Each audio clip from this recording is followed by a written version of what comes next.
Hola a todos, bienvenidos a La Historia es un Problema. Mi nombre es Nico Y mi nombre es Guido. y en este capítulo vamos a estar discutiendo sobre algunos temas de coyuntura, ya habrán visto en el título, que nos estamos preguntando por qué tan peligroso es lo que está pasando con el crecimiento de las derechas en el mundo. En este caso vamos a discutir un poquito más con lo que está pasando en Argentina, con el gobierno de Javier Milei, pero nos vamos a ir metiendo un poquito en la historia para ver los movimientos de derecha más extremistas que hemos tenido, especialmente vamos a hablar un poco del fascismo, del nazismo, pero también intentando entender un poco la situación actual. En este capítulo nos damos el lujo de estar con Nasa Robielo, a quien le voy a dar en este momento el micrófono para que se presente. Buenas, primero que nada, gracias por el convite.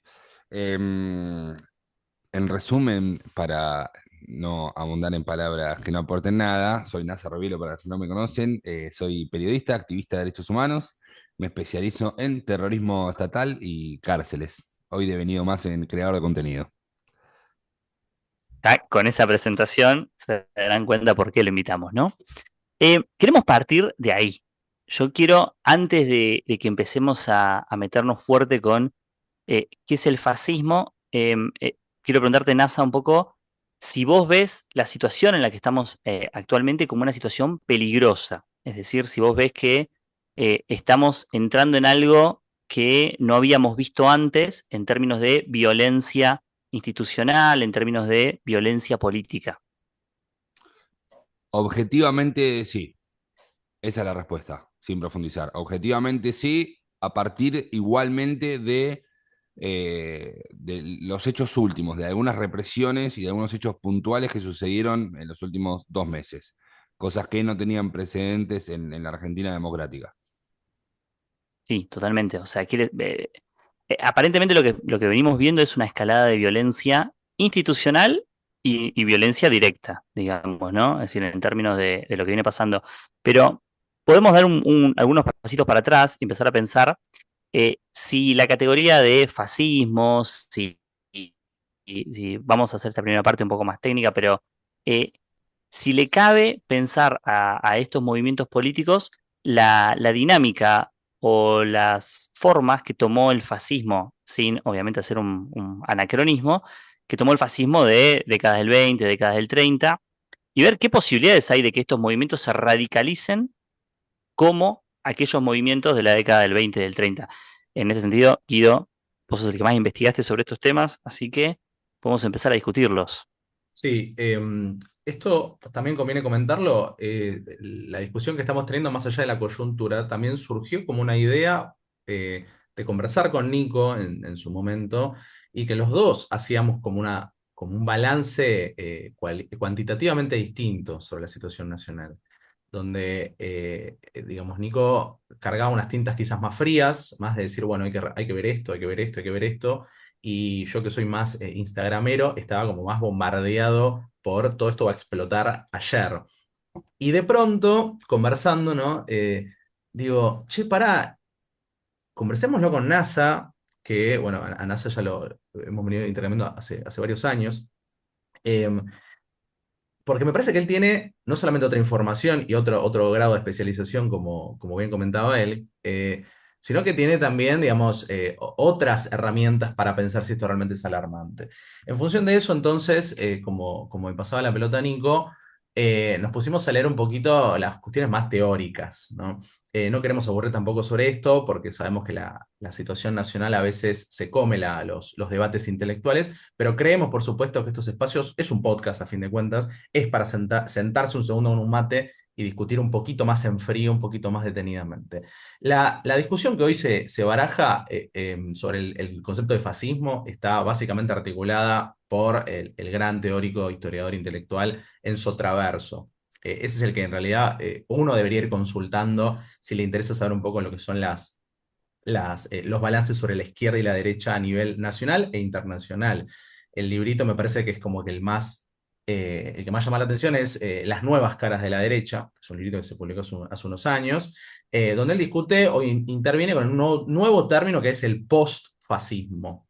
Y ahí él lo discute con la noción de fascismo clásica, que es, como bien decía Nico, la del siglo XX, 1920, 1930, ¿no? 1922 con el ascenso de Mussolini en Italia y en el 33 con Hitler en Alemania. Y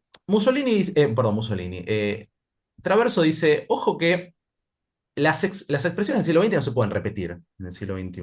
Básicamente porque las condiciones históricas del siglo XX no son las mismas del siglo XXI.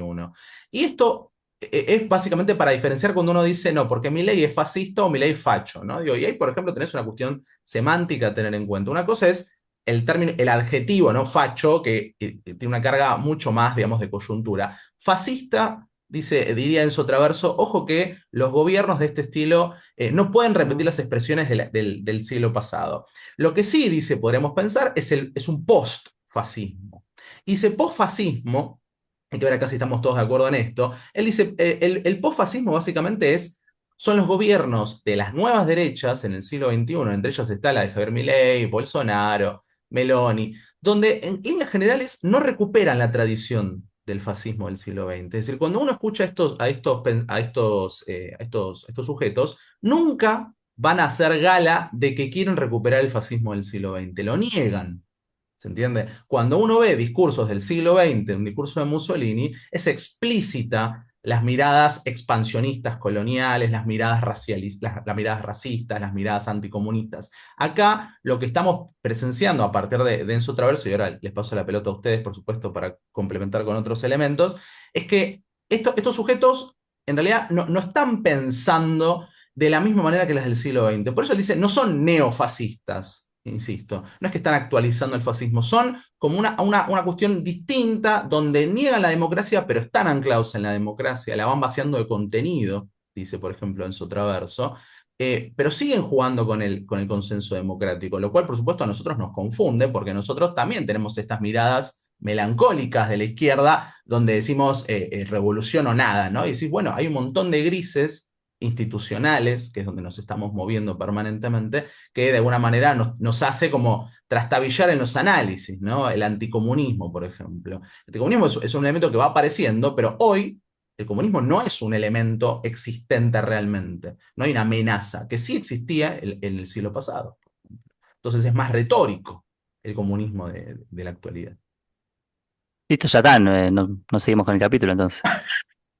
Ya está resuelto. Es neofascismo, fin. No, pero sí pensaba que hay una clave acá. ¿Ustedes se acuerdan que cuando Milei empezó a aparecer en televisión hace 7 años? Porque fue 2018, 2019, nada en términos políticos o de construcción política. Él se presentaba como liberal y cuando la gente le decía, vos sos de derecha, no, no, no, yo de derecha no soy, eso es una confusión, nosotros somos liberales. Él se diferenciaba de Trump en ese momento, se diferenciaba de los conservadores. Ahora, en los últimos años apareció un orgullo de derecha, es decir, no, no, yo soy de derecha, ¿no? De esta idea de que hay como una reivindicación a esa posición. Ahí es donde uno se puede preguntar esto de, ok, que vos te consideres, o sea, consideres que sea un orgullo ser de derecha en países donde la derecha está marcada muy claramente, o sea, nadie acá que es de derecha no se relaciona con la última dictadura militar, con Videla. Es quizá el representante de la derecha en Argentina o la máxima expresión extrema, diría yo, de la derecha en Argentina. Es como decir en Chile, con estos nuevos personajes tipo Axel Kaiser, que también dice somos de derecha, orgullosamente, y uno lo linkea directamente a Pinochet. Entonces ahí es donde aparece esta cuestión. ¿Qué pasa con el orgullo de derecha? Llamémoslo así. Esta idea de meetings conservadores que hacen entre ellos y todo eso. Si en esos términos nosotros sí no podemos hablar de una escalada, digamos, que puede terminar en algo mucho más violento. NASA, no sé cómo lo ves. Siempre hay que pensar en preguntas, ¿no? No pretendo dar respuesta a todo, pero primero hay que salir un poco de la rosca académica, porque imagino también las definiciones tienen la potestad de darla de darlas muchas veces personas que no habitan el campo de batalla, ¿no? Sino que habitan el campo de las ideas, el campo discursivo, y que por ahí está bien, le sigue correspondiendo por el estatus que tienen en la producción cultural, definir las cosas, y el resto es como, bueno, vamos viendo cómo escapamos de los balazos de las policías mientras intentamos definir si esto es o no algún tipo de acto fascista. Pero más allá de eso también pienso que el escenario recién se está configurando y que esta ola nueva de derecha, o sea, se está configurando a partir de la financiación mundial de determinados grupos y es una ola que recién empieza, ¿no? Entonces yo, o sea, es como que no sabemos a dónde va a parar, sino que creo que estamos recién viendo el primer punto de partida de la parte visual, de lo que vemos nosotros, porque no sabemos nunca, digamos, lo que pasa en la mesa chica. Entonces, entendiendo que esto recién empieza y que está en una configuración del nuevo orden mundial donde China es el principal socio comercial, donde China y Rusia junto con Irán y junto con, no sé, Sudáfrica o Brasil van a presentar una batalla económica, cultural frente al imperialismo, yo creo que todos van a tener que radicalizar sus discursos y sus acciones en algún momento, ¿no? Entonces, solo con lo que yo ya veo de estos países, a mí me alcanza y me sobra por lo menos para tener miedo. Después, si no te puedo dar la configuración académica, es otra cosa. Pero tiro esa pregunta como, bueno, esta es la primera configuración que estamos viendo. ¿A dónde vamos? No lo podemos definir. Para mí hay una clave, porque cuando nosotros determinamos si esta violencia policial que nosotros vemos en estas represiones es distinta que la violencia policial del gobierno de Macri, si es distinta a la violencia policial de los gobiernos de Cristina, de Néstor, con la represión en Panamericana de Bernie, si es distinta y podemos irnos para atrás, ¿no? De la represión en el 2001, 2002 de Dualde, es decir, determinar si es distinto puede generar lo que generó en otros movimientos políticos eh, de lo que fueron los frentes populares, digamos, ¿no? Los frentes de combatir el fascismo.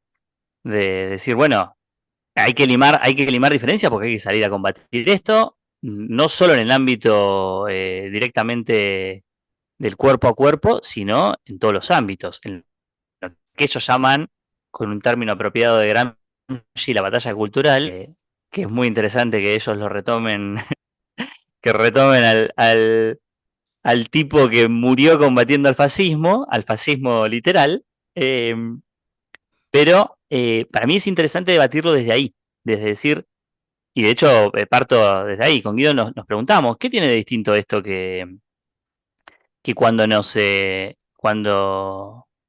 movilizamos durante el kirchnerismo también te reprimían? O ni hablar, digo, vamos a la historia y tenemos el Cordobazo y tenemos la Semana Trágica y tenemos la Patagonia Rebelde.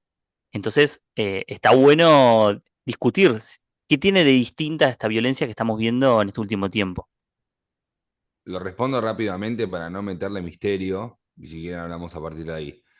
Em, Como dice Vanessa Orieta, hermana de Luciano Nahuel Arruga, todos los gobiernos secuestran, torturan, matan y desaparecen, ¿no? Yo parto desde ahí. Obviamente hago un análisis del el Estado, el aparato represivo del Estado, que en todos los gobiernos va a funcionar de manera similar, pero también se nota una orden del Ejecutivo cuando quiere reprimir más, cuando quiere reprimir menos, cuando quiere cumplir con manuales internacionales y cuando no. Nosotros hoy vivimos más allá de que hay, o sea, no me parece ni en pedo la represión del kirchnerismo parecida a la de Macri ni parecida a la de este gobierno. Yo solo tengo que decir, más allá de que soy un investigador de todos los gobiernos, de todos, y moriremos en esa. Pero no es lo mismo. Si bien todos usan el aparato de inteligencia y espían y demás, hay como una profundización y una sociedad en los métodos que va cambiando de gobierno a gobierno. Yo creo que la profundización de los disparos a los periodistas en el gobierno de Milei es una profundización frente al gobierno de Macri. Pero además hay un paradigma en esta profundización que es el disparo del cartucho de gas lacrimógeno a Pablo Grillo marca un antes y un después, porque eso no se vio con ningún gobierno. En mi caso yo cargo con la ventaja y la desventaja de haber vivido el proceso revolucionario de Chile, donde aprendí justamente sobre los manuales de disparo que tienen las fuerzas policiales y a ver en primera persona lo que es una guerra, ¿no? O sea, para mí fue una guerra. Perdón, ¿vos estabas allá en Chile en 2019? Sí, o sea, yo tengo ¿Querés íntimos. ampliar un poquito más eso? Bueno, Sí, sí, sí tenemos tiempo, ¿eh? Y me parece que está interesante porque quería ir a ese tema después, porque Chile fue, o desde acá lo vivimos como realmente una guerra. Es decir, bueno, bien. Yo caigo el 25 de octubre de 2019, ¿sí? Pleno estado de sitio, al aeropuerto de Chile. Fui eh, porque tengo íntimos amigos, uno de mis mejores amigos vive allá, porque es chileno básicamente, y yo no sabía si ellos estaban muertos o vivos. Digamos, los primeros días de las imágenes de Chile eran columnas de miles de metros en el aire de fuego, era todo un caos descontrolado. Uno estaba con angustia mirando por la tele y en esa impulsividad inmadura que siempre me caracteriza, digo, voy, armo una recaudación en 48 horas, me compro un pasaje, viajo a Chile, caigo al aeropuerto. ¿Usted qué hace? Periodismo, venga por acá. Me detuvieron en el aeropuerto, así, así arranca la historia con Chile. Me convierte en una figura máxima, cosa contraria al periodismo que necesita ser ninja, observador. Yo a la media hora que estaba detenido estaba dando notas en Telesur, en CNN, Escala, me sacan del aeropuerto con el Instituto Nacional de Derechos Humanos, con fiscales, o sea, así. Cuando yo salgo, 8 horas después, el mundo era otro. Al otro día gana Alberto Fernández las elecciones. Los peronistas pidiéndonos por favor que no nos convertamos en un problema internacional.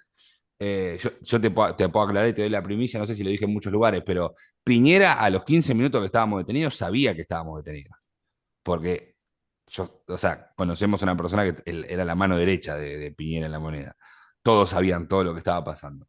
Bueno, nos hacemos famosos y el pueblo nos toma como ahí, no, argentinos que vinieron a apoyar, no sé qué. Así que vimos, digamos, en primera persona todo y fue una guerra. Digo, están los videos, están las pruebas de todo, las causas seguirán infinitamente aunque la justicia no acompañe, secuestraban gente de las casas y se empezó a ver justamente el disparo de cartucho de gas lacrimógeno a la cara. Uno de los casos más famosos, el de Fabiola Campillay, que hoy es senadora. Y digo, sí, me acuerdo el recuento de la gente que había perdido los ojos, o sea, era delirio ya en Chile. Acá se veía, ya hay ciento no sé cuántas personas que perdieron ojos, que están heridas. más de 450 mutilados oculares, lo que hace que Chile sea el conflicto moderno con más mutilados oculares. Eso también es justamente una bajada de línea de los oficiales de carabineros que por suerte terminaron apartados y terminaron enjuiciados. Rosas, el directivo de su momento, digo, tenía más mutilados oculares que Siria, que Afganistán o que cualquier lugar del mundo. Y eso es la acción deliberada de que, no, o sea, la fuerza policial quiere testigos que vayan por la vida dando el testimonio de que si vos salís a protestar, te va a pasar esto. Por eso disparan a los ojos. Entonces yo creo que se está empezando a configurar ese escenario en Argentina y que va a depender mucho de cuánta resistencia se le ponga al gobierno y cuánto quiere profundizar el gobierno. Sí, acá, perdón Guido, que hace rato que no te dejamos hablar, No, no, eh, estoy escuchando lentamente, así que... pero vos sabés, yo soy neuquino, para los que no lo saben. Y a mí, cuando vi el caso ayer del periodista que le tiran directamente un gas lacrimógeno a la cara, los gases lacrimógenos siempre se disparan 45 grados hacia arriba, es decir, la idea es que caiga en caída libre y no con la fuerza de la proyección del arma. Me hizo acordar directamente, y por eso cuento que soy neuquino, al caso de Carlos Fuente Alba en 2007. El caso de Carlos Fuente Alba en 2007 fue eso de una represión, en un conflicto gremial docente que venía muy largo, corte de ruta total, se da la orden de liberar la ruta, la da el gobernador Jorge Omar Sovich, en un momento donde se estaba candidateando presidente, y entonces no necesitaba tener ese conflicto, manda a liberar la ruta de manera a la noche, de manera absolutamente liberada y con mucha persecución. Carlos Fuentales se sube a un auto y un policía, Poblete, le dispara directamente dentro del auto. El cartucho le pega en la cabeza, muere eh, prácticamente al instante. Quedó internado, pero terminó muriendo. Yo creo que este caso hay una diferencia y es que el policía fue enjuiciado, terminó en cárcel, terminó si no me equivoco, con perpetua. Nunca se logró enjuiciar a los que dieron la orden de la represión, nunca se logró enjuiciar al mismísimo Sovich, fue sobreseído, fue todo un tema. Es más, después se volvió a candidatear para gobernador. Pero yo ahí es donde me pregunto qué va a pasar en estos casos. Si los policías van a ser enjuiciados o no, si van a terminar presos o no. eh, y que no es una pregunta menor, porque ahí te va a hablar de la complicidad del sistema político, del sistema estatal para este tipo de represiones o no. Porque que haya un juez que diga esto es ilegal, este tipo tiene que ir preso por no cumplir el reglamento de represión, que ya es un delirio que no haya un reglamento de represión, pero bueno, en los términos en los que podemos negociar, si esto que pasó hace ya 18 años es distinto de esto que vemos acá, que yo dudo muchísimo que vaya a haber algún policía imputado por esta causa, a menos que los medios le den manija, cosa que sabemos que no va a pasar, pero que es muy raro que por disparar un gas lacrimógeno directamente a la cara, como decía NASA, como un protocolo nuevo, eh, hoy vaya a terminar uno preso como si terminaban presos hace 15 años, ¿no? O bueno, el caso Costec y Santillán, ¿no? Que incluso ahí terminaron todos presos, sobreseídos después, pero presos. No Me seguido parece, que... no, me parece que la caracterización hoy, el nuevo discurso, y ahí sí veo algo distinto, cuantitativamente distinto, es la heroización de estos sujetos, ¿no? De las Fuerzas Armadas. Son héroes ahora. Y ahí hay un discurso ahí sí hay, eso es un elemento bien fascista, ¿no? Como la remilitarización de la sociedad, ¿no? El sentido de militarizar a la sociedad desde el Estado. ¿No? Y decir, bueno, estos sujetos en realidad están defendiendo la patria, Bullrich, por ejemplo, ¿no? O el propio presidente, Javier Milei, hacen como gala de eso, y a la gente, por supuesto, y a la gente me refiero al obrero de a pie, que sufre instancias de inseguridad permanente en su vida, porque son por la propia precarización del modelo capitalista, ven esos discursos, supongo, un refuerzo de orden. Pues también hay que pensar acá que estos sujetos no operan en el vacío, son sujetos que operan con consensos sociales, y eso también pasaba en el siglo XX. Eh, en ese sentido, sí, me parece que se está reconfigurando. Ahora, vos mencionabas antes, Nico, el tema de la Patagonia rebelde y un par de casos en el siglo Sí, XX. la Liga La Liga Patriótica, Patriótica, digo, me parece que también hay que pensar ahí no solamente el proceso acumulativo, que a corto plazo creo que se puede ver, sino también el proceso, digamos, como sincrónico, que es decir, bueno, creo que lo dijo NASA antes, como que, bueno, así operan los estados, digo, así opera la democracia, ¿no? Porque también comentábamos con Nico antes de grabar, yo le decía, qué increíble, digo, que todo el arco político democrático entre el siglo XX y el siglo XXI, no de izquierda, tuvo casos de represión y de asesinato a opositores. Digo. Entonces, digo, no solamente tenés que ir a la Patagonia rebelde con Irigoyen y el radicalismo, tranquilamente puedes ir a la AAA con el peronismo entre el 73 y el 75. Eh, Podés ir al centenario de la Revolución con las deportaciones de inmigrantes, 1910, con el orden conservador. Eh, Puedes ir con Macri. Digo, creo que a veces pensamos estados de excepción donde estas cosas son anómalas y en realidad me parece que cuando uno afina la mirada histórica empieza a ver que esto se va repitiendo porque como bien decía Nasa, insisto, así operan este tipo de casos, ¿no? Santiago Maldonado y Walter Bullrich diciendo, bueno, esto es lo que hay que hacer y hacemos gala de eso, ¿no? De hecho, hoy hablar de Santiago Maldonado, pese a que ya han pasado, que fue en el 2017, si no me equivoco, ¿no? Pese a haber pasado tantos años, sigue siendo medio como un tabú, porque es como que te define políticamente, más allá de que eso es, por supuesto, un delirio. Eh, no sé realmente hasta qué punto esto, eso va solamente escalando cuantitativamente, porque NASA decía, por ejemplo, esto del kirchnerismo, ¿no? Bueno, el kirchnerismo no es lo mismo que hoy, y coincido, eh, pero seguís teniendo, por ejemplo, durante el kirchnerismo, patotas parapoliciales que van apretando a lo largo de la provincia de Buenos Aires, por ejemplo. De hecho, para el capítulo de hoy yo me había chusmeado unas entrevistas que le hacen a Fabián Arari, que es un historiador, y él había sacado un libro llamado La Triple K, ¿no? Por supuesto, haciendo la referencia con la Triple A. El tipo contabilizaba entre 400 y 500 casos de delitos parapoliciales entre la ciudad y la provincia de Buenos Aires. Y el tipo, bueno, se reúne con punteros, todo anónimo, por supuesto, ¿no?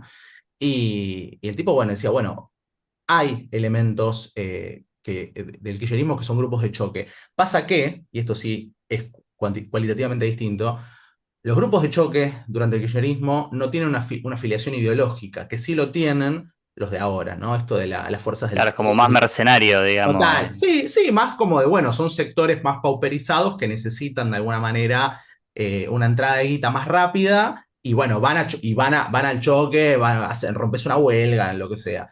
Hoy no solamente tenés esa fuerza de choque económica, sino que tenés eso, el convencimiento de que lo que estás haciendo es más, emula la Liga Patriótica de 1922 y de vuelta, son los discursos del Gordo Dan y todos estos tipos que dicen, no, no, nosotros somos esto, nosotros nos hacemos cargo, ¿no? Como hay una cuestión más ideológica, decía Arari. Y digo, bueno, sí, es verdad, y ahí sí tenés una distinción. Esa escalada ideológica, a lo Gramsci, puede disputar, por supuesto que sí. Tenés intelectuales que se jactan de eso, Laje, Batallán, Que ahí, Márquez. perdón, pero me parece que ahí es donde.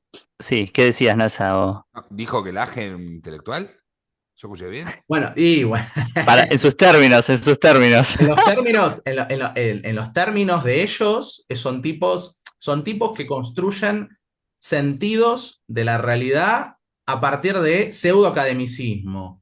Si Mira, querés, mira como, qué hermosa cómo me la te devolvió. la Qué devolví, hermosa. ¿eh? No, no, pero Ah, pará, divino. pará. Quiero comentar sobre esto, porque yo leí hace poquito un libro de Pablo Semán, ese, no sé si lo manejás a NASA, a Pablo Semán, que es un antropólogo acá, Argentina, ex kirchnerista, bueno. Y entre otras ¿Ese cosas, es el de Desquiciados? No. no, ese es Grimson.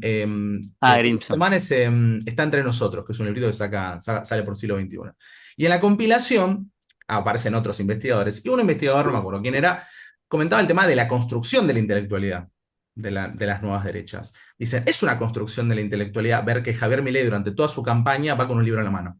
Dice, hay una construcción ahí de que son tipos que construyen la idea de que están pensando más, ¿no? Esta cosa de somos los tipos que vamos a leer. ¿Por qué? Porque durante el kirchnerato eran todos unos brutos, ¿no? Entonces nosotros sí venimos a leer. Macri no sabe hablar, nosotros leemos. Nosotros leemos a Gramsci, leemos a los buenos y a los malos.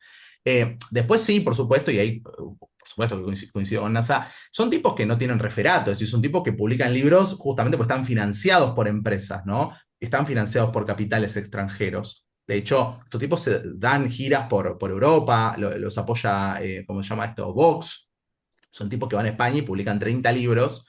Y nosotros, digo, cada vez que queremos publicar, que queremos grabar un capítulo, estamos corriendo porque tenemos que hacer 30 cosas. Digo, no tenemos ningún tipo de financiamiento. Estos tipos sí. Después, esos libros, ¿qué validez tienen? Ninguna. Pero construyen una idea. Eso que es. Sí, pero viste que a mí me todo el tiempo, digo, colegas docentes que te comparten un video como inocentemente de, no sé, la conquista de América, y decís, che, estoy pensando en este video, decís, che, ese video es de Agustín Laje. Claro. ¿Cómo vas a compartir un video de Agustín Laje? No, bueno, pero viste que está bueno lo que plantea, porque plantea una visión distinta. No, ¿sí? Entonces, claro, de repente, para el que está menos espabilado, digamos, de repente le piensan que eso es lo mismo. Si escribe un libro, mucha gente, hay un biólogo, divulgador que nosotros seguimos bastante, que es Ballarini, que siempre dice, ojo que escribir un libro no tiene ninguna validez de nada. Pero eso lo saben los que estamos en un mundillo que bueno, esto, que estás leyendo, discutiendo de política, de historia y demás, pero mucha gente dice, bueno, escribí un libro. Alguien validó lo que está diciendo. Entonces de ahí viene esta idea de que estos tipos construyen un capital cultural absolutamente cuestionable, pero en ciertos grupos cala.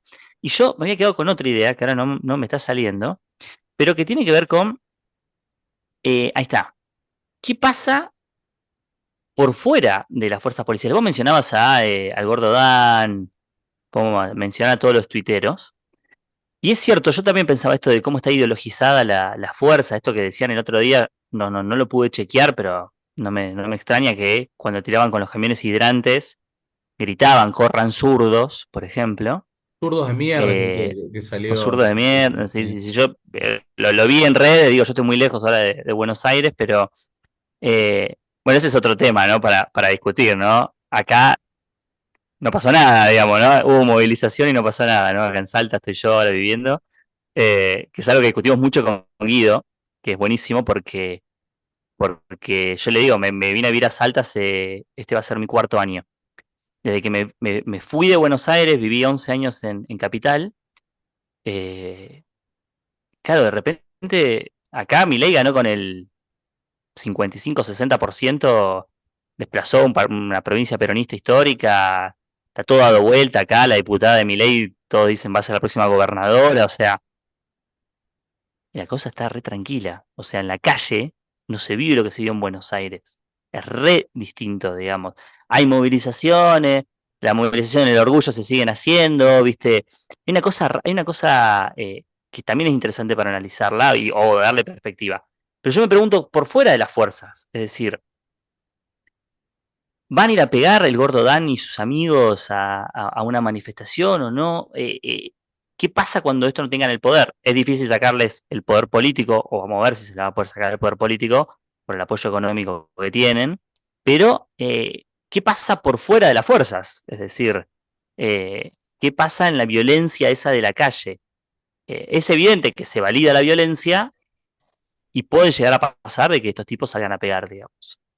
Eh, pero ¿hasta cuánto pueden escalar? Yo no sé cómo está, por ejemplo, siento, esto es una perspectiva que realmente nos la podrá confirmar un seguidor, por ejemplo, esto que decíamos en Italia, distinto de Estados Unidos, distinto de otro lugar de Europa, cuánto creció la violencia por fuera, bueno, obviamente la cuestión inmigrante, pero eh, no porque si no hay movimientos paraestatales, o sea, si no hay grupitos de pibes chetos como decía Borda para la Liga Patriótica, para compararlo ahora, eh, no es que si no hay eso, no hay fascismo, pero ¿qué pasa por fuera de las fuerzas policiales, ¿no? En esa violencia de la calle. Eh, o al revés, le paso la pregunta a ustedes en Buenos Aires, ¿cómo la ven esa violencia política en la calle, digamos?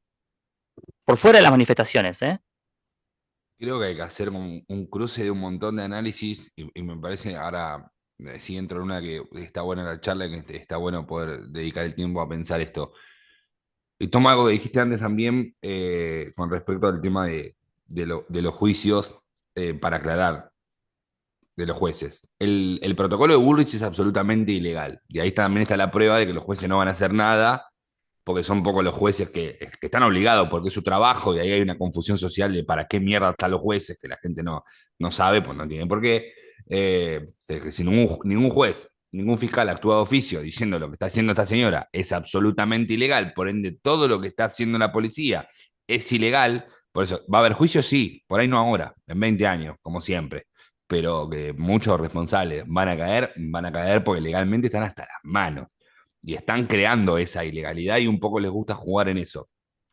Y todo lo que acaban de aportar y analizar me parece central, y desde mi desconocimiento voy a intentar decir que todos estos grupos mercenarios de barras bravas, la futbolización de la política, ese proceso que se vive desde los 70 para adelante, yo creo que es clave porque, por un lado, es cierto que el liberalismo no va a tener nunca la adhesión, o el libertarianismo, la adhesión popular que tenía en los movimientos fascistas, porque las condiciones materiales de vida son otras. O sea, acá la mayoría de los obreros van a seguir siendo obreros porque tienen que laburar 14 horas para sobrevivir, o sea, para comer, cuando el fascismo o el nazismo les proponía otra calidad de vida, ¿no? Y por eso mucha gente apoyaba, imagino, en su momento.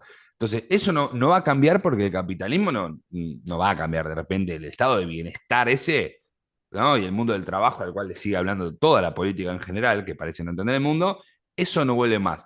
Entonces, digamos, esa misma condición objetiva no puede volver. Ahora, también relaciono esto, todos estos grupos de mercenarios y de barras que van a seguir laburando, y que yo creo que el partido se va a apoyar en eso, porque la mayoría de los pendejos no van a poner el cuerpo de la misma manera, ¿no? Y los chetos tampoco. Esto no es 1900, acá la gente no sale de smoking a la calle. Bertie Venegas Lynch no va a salir arriba de una Hilux con una escopeta a cazar gente. Manda a otro, ¿no? Contrata a la barra brava no quiero decir ningún club para que nadie se ofenda, y los mandan a ellos. Digo, como los incendios en el Bolsón, como todos. O sea, arrestan a peones porque el sistema funciona así y no al estanciero. Pero sí me parece que igual no hay que caer en algo que hace el campo popular todo el tiempo, que es en la visión progre del mundo. No quiere decir que parte de estas barras, que gran parte de nuestro país es conservador, que tenemos valores que son tremendamente conservadores, porque la óptica del progresismo, de que todos somos unos angelitos que queremos los derechos para todos, cuando el propio progresismo vive teniendo actitudes fascistas, y hago esta aclaración pedagógica y no punitiva, una cosa es tener actitudes y acciones fascistas, y otra cosa es ser un fascista, porque el propio progresismo, ¿no?, dice es fascista, en lugar de decir es una actitud fascista, ¿no? Bueno, ahí toda una vuelta.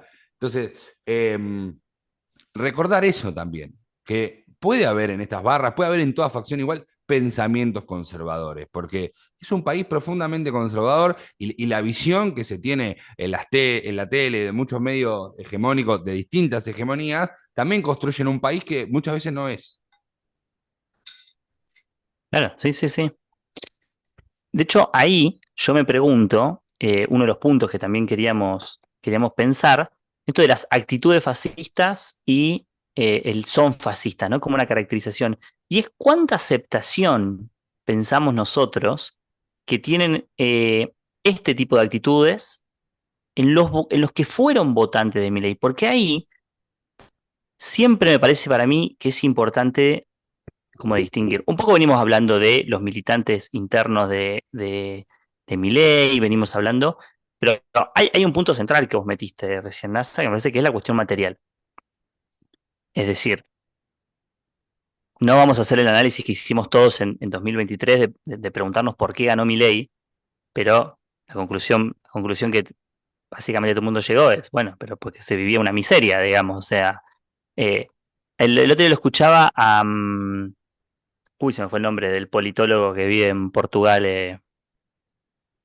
Se me fue el nombre. Bueno, politólogo muy conocido acá en Argentina. Que decía. Stefanoni, Pablo Stefanoni. No, no, Pablo Stefanoni no. Uno más liberal. Ah, Eh, ahora lo voy a buscar. Pero no importa. Lo que él decía es: si a Milei se le dispara el dólar, la batalla cultural no le vale a nadie. ¿Sí? Que es un poco lo que le pasó a Macri. ¿No? Macri arrancó ahí, se le dispara el dólar, y la batalla cultural es lo mismo que le pasó al kirchnerismo. ¡Ey, los derechos, los derechos, los derechos! Sí, pero lo que recién decía NASA. Los jubilados cobraban 2 mangos en el último gobierno, había 50% de pobreza, la gente realmente estaba pasando mal, 3 dígitos de inflación. Entonces, hay un punto donde esa batalla cultural, anclada en lo material, hace una diferencia enorme. Entonces, yo a veces le digo a mis alumnos cuando me dicen, profe, pero Milei ganó con el 57% de los votos. Entonces, le digo, acuérdense que entre las PASO y octubre no pudo subir un voto. Sacó 30 en las PASO, ganó las PASO, salió segundo en octubre porque no pudo levantar su piso. Entonces, no pudo levantar su techo, mejor dicho, ¿no? Acuérdense, ganó Massa con 37 puntos. Tuvo que aliarse con Burlich, tuvo que meter de ministro a Caputo, a la mismísima Burlich, a Sturzenegger, a Daniel Scioli, a todas las líneas liberales un poquito más moderadas que donde él estaba, para poder tener una chance de ganar la elección. Entonces ahí hay una pregunta, obviamente, tenemos un crecimiento de estos movimientos, pero hay una pregunta de cuál es el techo también de estos movimientos. Vos, NASA, recién decías no sé si con esperanza o con algo de certeza bueno, en 20 años capaz son juzgados. Es decir, estamos asumiendo que en 20 años el sistema democrático va a seguir como está ahora. Entonces ahí aparece la pregunta. eh, ¿Se le va a poner un techo a este movimiento? ¿Hay riesgo en la democracia? ¿Sus votantes están de acuerdo con estas ideas o estas cosas le recrudecen? Hay parte de esa pregunta está respondida esta semana cuando tenés un sistema que justifica que a alguien le dispararon porque es kirchnerista, ¿no? Ahí también se llegó discursivamente, creo que al sumum de todo lo que se viene caldeando hace 20 años. Y perdón que viva mezclando, me parece tan importante. Todo esto que está pasando no es casualidad. Yo entrevisté a Milei una sola vez en 2017. Éramos muy pocas personas las que veíamos a Milei no quiero decir como un peligro, sino como algo que estaba pasando. Y yo conozco liberales de esa época y desde ese momento se construye el liberalismo a nivel nacional. Algo que nos sigue pareciendo como sorpresa. Y esto, por ejemplo, como decía, bueno, se alineó a... ya eran todos amigos, todos conocidos, ya estaba todo hablado. No hay nada de inocente en esto. Y, y hay algo también me parece vital porque digo, creo que tenemos cierta responsabilidad quienes tenemos un micrófono, más llegada a las personas. Algo que pasa mucho en el 99% de los influencers, el 99% de las personas que tienen llegada. Ninguno de esas personas sabe lo que es esperar 4 horas un turno médico a la madrugada en un hospital público. Eh, no tienen ni idea lo que es que la policía te allane, no tienen ni idea lo que es tener problemas con la policía. Entonces, digo, la mayoría no tiene idea de cómo es la interacción que tenemos los pobres con el Estado. Y ese es un análisis que todavía no llega o que cuesta que esté muy visible en los medios, porque los pobres no llegamos a los medios. Digo, pero no es que se pierde solo por la miseria económica, porque justamente, digo, que la batalla cultural se pierda a niveles de lo que gana es la antipolítica y vamos a votar a este neofascismo o posfascismo porque no queremos nunca más al kirchnerismo. O sea, no solo es una batalla cultural perdida, sino es el no entendimiento de todos estos sectores progresistas, de izquierda, peronistas, lo que sea, alineados a medios de producción y de reproducción, donde le dan la espalda a la realidad porque no tienen ni idea. Esto es tan sencillo. La mayoría tienen obra social, no tienen ni idea de lo que es ir a un hospital público. Yo no tuve obra social en mi vida. No sé lo que es ir a un hospital privado. Y eso, lamentablemente, me pone en un lugar diferente. No de orgullo. Es como los memes, mis fantasías sexuales, tener una prepaga, ¿no? Una obra social. Pero lo remarco esto porque me parece súper importante. Entonces, el discurso este que tuvo la ministra Bullrich, que digo, para mí tiene una responsabilidad penal, no me corresponde igual porque no soy juez, pero yo creo que va a quedar probado y que en algún momento va a enfrentar un proceso judicial. Pero el discurso de este, no, Pablo Grillo es un militante kirchnerista y trabaja en la municipalidad de Lanús. Está bien, es como cuando se dice que hay que violar a los violadores. El delito de otro no te exime del tuyo. Y esa visión punitivista que tiene la sociedad, caldeada obviamente por el sistema capitalista y los medios, es una locura. Entonces yo creo que ahí sí, ahí también se rompe, o es como un nuevo capítulo. Abrimos un nuevo capítulo donde ahí sí hay que tener mucho cuidado, que yo creo que mucha parte de la sociedad lo tiene como, hey, sí, sí, o sea, podemos ser enemigos políticos, ¿no? Con el kirchnerismo, pero nosotros nunca podemos ser igual que la derecha. No es que desaparezcan, no es que no vuelvan nunca más. No, no, libertades políticas para todos. Y si van a empezar a justificar el asesinato de personas, la desaparición de personas por su condición política, bueno, joder, que eso es lo que hacía la dictadura, ¿no? Hay una- Sí, a ver, Guido, No, no, no, para sumar desde, desde los autores. No me mates, NASA. Me gusta leer autores. Eh, no, yo he leído a Marina Franco, que es una historiadora que ahora está medio en boga porque es una historiadora que vuelve a poner en juego el pre-76. Ella es una historiadora, por supuesto, comprometida con los derechos humanos y demás, pero ella dice, la última historiografía fingió un poco de demencia con todo lo que pasó antes del golpe del 76, ¿no? Bueno, y en el libro un libro que salió el año pasado, que mencionó Nico, que es Desquiciados, que también es una compilación, aparece un texto de ella que habla sobre la ruptura del consenso democrático. Ella dice, bueno, ella es como que se pregunta a futuro, ¿no? Una historiadora pensando lo que viene después, ¿no? Todo lo que queremos que haga un intelectual comprometido. La tipa dice, lo que prometió la democracia del 83 en adelante, hoy empieza a presentar fisuras. Dice, lo que las nuevas generaciones, los pibes, nosotros somos docentes con Nico, no saben lo que es esa transición. Digo, son todos hijos de post-2000, son hijos de, con suerte, del kirchnerismo. Entonces, no tienen palpable la defensa o la queja a la democracia. Lo que están viendo es que ese sistema en el que nacen, por supuesto, lo que parece pregonar durante todo el sistema educativo, no se aplica en la realidad. Entonces, esos pibes que luego tienen que, justamente, que van a una escuela y que tienen que laburar cuando salen de la escuela con sus familias, ¿qué es la democracia? ¿Qué derecho? ¿No? Y a eso lo radicalizás y, por supuesto, es la agenda woke 2070, ¿no? 2030.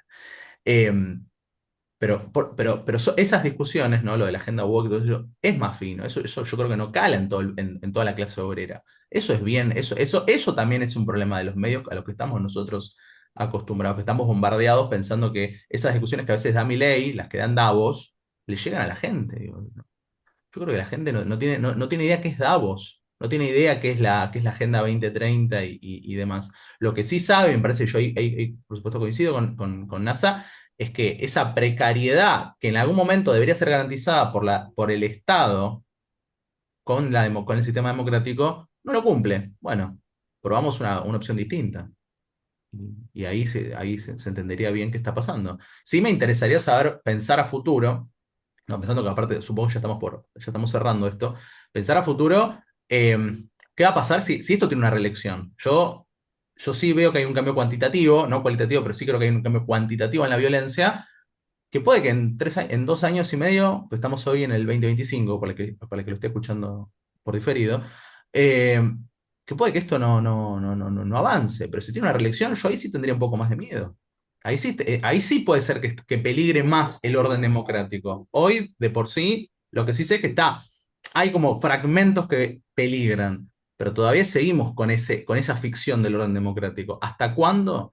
Por supuesto no lo sé, pero que está en peligro, sí, por supuesto. ¿Qué pensás? Efectivamente estamos cerrando el capítulo, más o Mm. menos para los tiempos que queremos, además porque nos gusta quedarnos con ganas de discutir más siempre, o que quede esa sensación de que hay mucha tela para cortar todavía.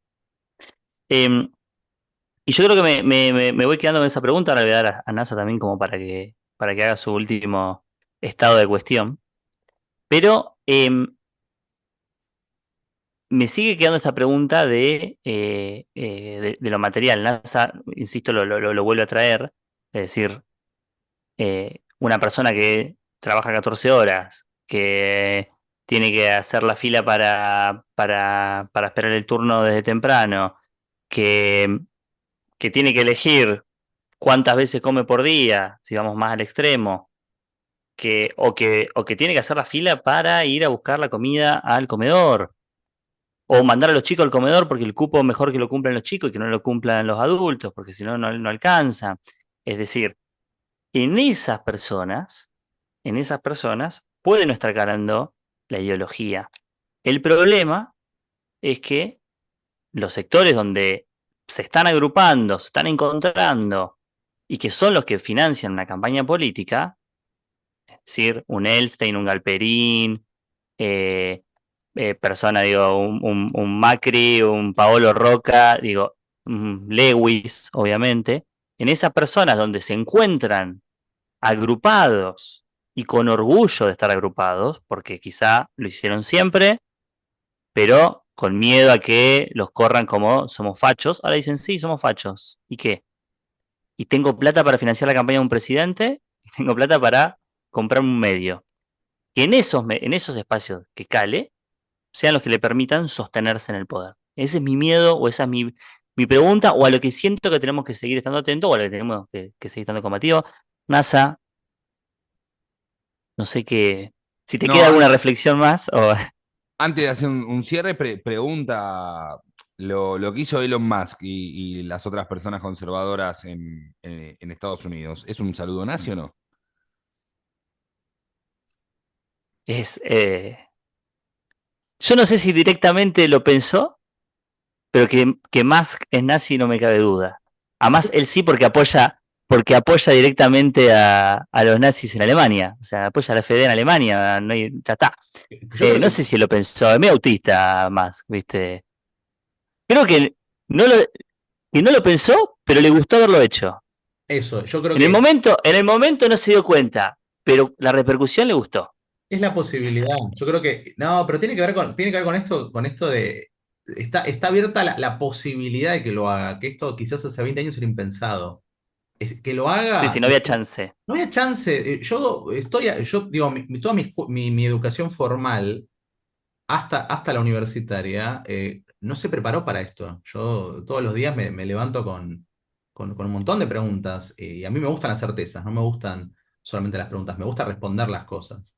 me gusta como entender, a eso me refiero, ¿no? Ahí NASA no sé qué se está indignando. Pero digo, o sea, abro las preguntas, pero necesito contestarlas para entender la realidad. Y acá cada día es algo nuevo. Entonces es tan volátil, es tan anárquico, que digo eso, que de pronto aparece un líder económico devenido en político, haciendo un saludo nazi, pseudo-nazi, y digo. Y mis estudiantes me preguntan, ¿vos qué pensás de esto? Y yo, la verdad, no tengo idea, pero nunca, la educación no me preparó para esto, digo, para este nivel de anarquía, donde parecía que todo era un poco más ordenado en el orden democrático, a eso me refiero. Digo, el sistema parecía responder de una manera y de pronto la realidad está demostrando otra cosa. Entonces, Debo aclarar, no relacionaría igual el autismo de más con el símbolo nazi. No me acuerdo el otro, el que sí es conservador, que también hizo el mismo saludo, porque ya uno puede ser como casualidad, dos, estamos No, dando, dos no hay duda, dos no hay duda. estamos construyendo un mensaje, ¿no? Con eso, como porque un error puede tener cualquiera. Ahora, si salgo a las 48 horas haciendo el mismo símbolo, es como, bueno. Eso a mí también me parece, si hablamos del antes y el después, eso no venía pasando, entonces se configuran, me parece que esta cosa que se dice siempre, que, bueno, el decir, ¿no? O sea, el discurso también construye realidad, porque de repente se están encontrando discursos con financiación, con acciones, con simbolismos, bueno, de repente tienen un montón de gobiernos. Eh, Después, como reflexión, nada, ojalá las personas del territorio puedan acceder mucho más a la política, que todos los que tienen medios de producción y reproducción entiendan que los pobres vivimos de otra forma, que no es la realidad que se vende ni en Instagram ni en los medios, que ahí hay una falla social enorme que crea distancia, que creo que es un problema tremendo, ¿eh? Para bien o para mal, porque claro, o sea, medio que el país trabaja para la rosca de 3.000 personas que viven en Puerto Madero y en Villa Crespo. Yo estoy entendiendo eso. Estoy entendiendo que hay que darle la espalda a Buenos Aires, que hay que darle la espalda a eso, que hace mucho daño, porque eh, la realidad está llena de personas desreguladas, con altos problemas de consumo. El narcotráfico y la salud mental son los dos problemas principales de este siglo y estamos lejos, lejos, muy lejos de encararlo, obviamente junto con las redes sociales, pero ahí hay toda una sociedad que no se está queriendo ver y que creo que, como ha pasado en el siglo anterior, si este gobierno sigue bajando la inflación y la gente vive un poco mejor, sí hay que tener cuidado porque mucha gente lo va a salir a respaldar. Obviamente que no es esto el siglo XX, pero no tengo duda de que la violencia puede escalar sin fin, no por una cuestión ideológica, sino porque el ser humano, criado en este sistema y reproduciéndolo, tiene como único origen y fin socializar la violencia. Con ese cierre, muchísimas gracias, NASA, por haberte sumado a esta discusión. Seguramente podemos hacer mucha más discusión en el futuro. Y lo dejamos, Guido, cerralo. NASA, ¿querés recomendar tus redes? @ Robielo, lo que más uso es Instagram, así que me pueden seguir ahí, pueden comprar mis libros, que yo también publico libros para hacer de cuenta que soy una persona importante, igual que el Aje. Eh, no, pero sí, ahí está, estoy subiendo contenido todo el tiempo, así que invitad a las personas. Bueno, hasta la próxima. Chau, chau.